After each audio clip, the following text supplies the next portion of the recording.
Exercise 4.2 और question number 6। देखिए question थोड़ा सा लेंदी है बट इसका सॉल्यूशन बहुत इजी है। A cottage industry produce a certain number of poultry article in a day. It was observe that on a particular day, किसी एक दिन क्या होता है that the cost of production of each article, जितने भी आर्टिकल वो बनाता है, is 3 more than the twice of the number of article. जितने आर्टिकल बनेंगे उससे दुगने से 3 ज़्यादा होगा। और इन सब पे लागत कितनी की लग रही है? तो इन सब पे लागत हमें 90 रुपये की लग रही है। कहने का मतलब क्या है कि कोई एक इंडस्ट्री है, उस इंडस्ट्री में अगर कोई आर्टिकल बन रहा है तो किसी एक दिन क्या होता है, उस आर्टिकल के बनने का जो कॉस्ट है वो आर्टिकल से दुगने से ज़्यादा, और दुगने से ज़्यादा और भी 3 ज़्यादा। दुगने से कितना ज़्यादा? 3 ज़्यादा। देखिए तो क्या करना है, सबसे पहले लेट करते हैं। Let the number of article x, और इस पे कॉस्ट कितना लग रहा है। देखिए दूसरी लाइन में उसने साफ बोला है the cost was 3 more then twice the number of article. तो कॉस्ट ऑन ईच आर्टिकल, और वो कितना लग रहा है, तो दुगने से ज़्यादा, यानी आर्टिकल का दुगना और उसमें 3 ज़्यादा।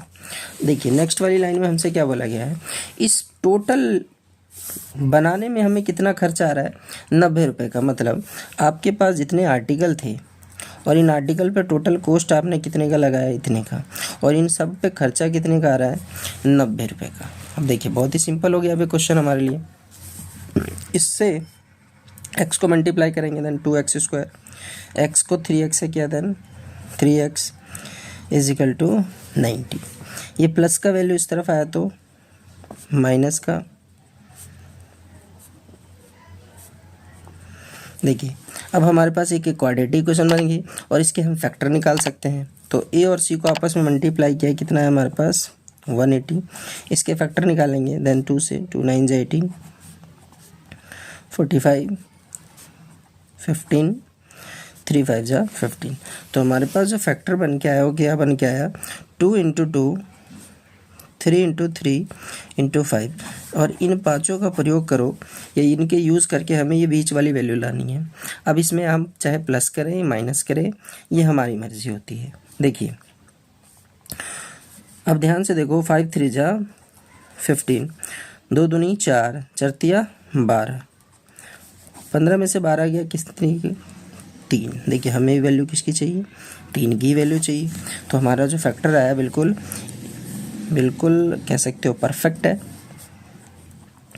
2x² प्लस में 15x माइनस 12x और माइनस 90 इज इक्वल टू 0। देखिए इसमें से जो कॉमन है उस कॉमन को बाहर ले लेंगे तो हमारे पास x बाहर आ गया, बचा कितना यहाँ पे 2x प्लस में 15। यही वैल्यू एज इट इज़ उठा के बगल में लिखेंगे देन 2x प्लस में 15। देखो ऊपर वैल्यू अगर माइनस की है और नीचे वैल्यू कितनी है 2x है, और ऊपर कितना है 12, वो भी माइनस का। ऐसी संख्या सोचो जो मल्टीप्लाई करने के बाद वैल्यू ऊपर वाली सेटिस्फाई कर जाए।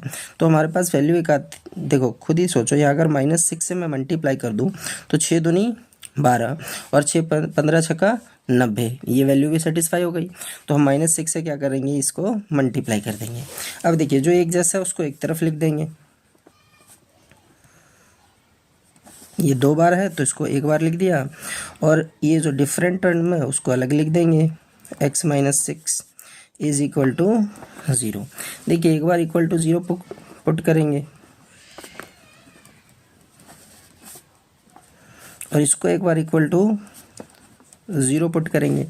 देखिए प्लस की वैल्यू उस तरफ जाएगी तो ऑब्वियसली कितने का आएगा, माइनस का 15, और ये मल्टीप्लाई में था तो कहाँ चला जाएगा, डिवाइड में। एक वैल्यू तो ये निकल रही है, दूसरी वैल्यू ये माइनस की उस तरफ चला गया तो प्लस का।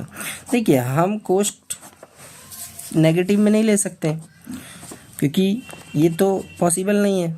दूसरा हमारे पास जो पॉजिटिव की वैल्यू आएगी हम पॉजिटिव की वैल्यू लेते हैं, तो ये पॉजिटिव है तो हम इसको उठाएंगे। अब देखो हमसे क्या बोला निकालने के लिए, find the number of article produce and the cost of each article. Number of article भी निकालना है और कॉस्ट भी निकालना है। तो देखिए तो यहाँ से तो नंबर ऑफ आर्टिकल निकल गया हमारे पास, that the number of article